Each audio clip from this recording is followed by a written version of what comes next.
Yeah, I'm making burgers, man. Let's make some caramelized onions to go in there. Yes, sirree, we getting kind of fancy. Caramelized onions.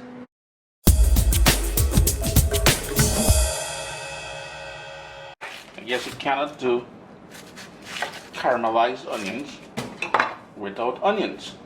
So I got here some beautiful onions, and whatever onions you have, it will work.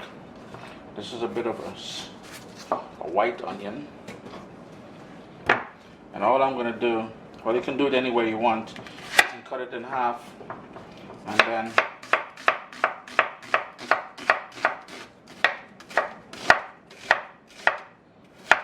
like so, or if you wanted to go this route. And I'm doing it about 1/4 centimeter or so. That one slipped on me there, boy, trying to cut Uncle Chris. What's wrong with this thing, boy? But, you know, go ahead and chop them up.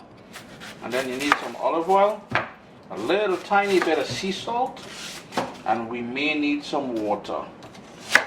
A couple tablespoons. Heat is on medium. A nice wide pan. Dump in all that lovely onion. And here's where you're going to hit it. Just a tiny bit of sea salt. And the sea salt is going to help bring out some of the moisture out of the onions there. I'm going to turn my heat down to low now because we're not trying to burn the onion, trying to sweat it down, and then it's going to start releasing all that sugars and niceness there. And that's where we're going to get that sort of caramelized sort of color and taste and everything else. It's been about 5 minutes on that low heat, so I'm going to turn the heat up now to medium.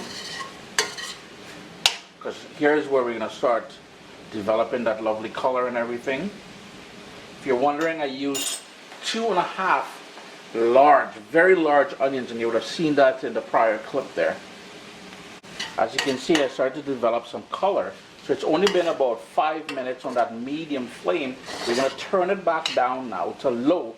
I just wanted to get the process started, just to speed things along, but now we want it nice, low and slow on that low heat. 20 minutes in, and you'll see all that lovely caramelization on the bottom there. What I like to do at this point is to hit it with a splash of water, just to pick up some of that, and continue sweating down these onions. They're going to shrink. You know, we started off with all that onions, and I hope you guys are paying attention to how much it's already reduced.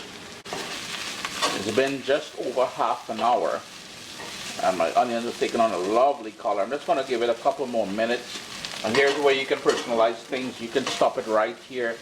I'm just trying to work it all over that fond on the bottom of the pot there. But you can stop it at this point if you want. Store it in a glass container. Once it cools down, you can use it immediately. It will store good in a glass or a plastic container. Anything sealable in the fridge for a good week or two. But as you can see, there isn't really much there. And once you start putting this on your burgers, this will disappear in no time. Chris here, foodFAQ. I hope you liked the little video I shared with you all there. I know it is summertime, barbecue time and all that. What a great way to boost your lame old burgers that your family has been complaining about, but you still keep making. Joke still, eh? Enjoy a little, alright?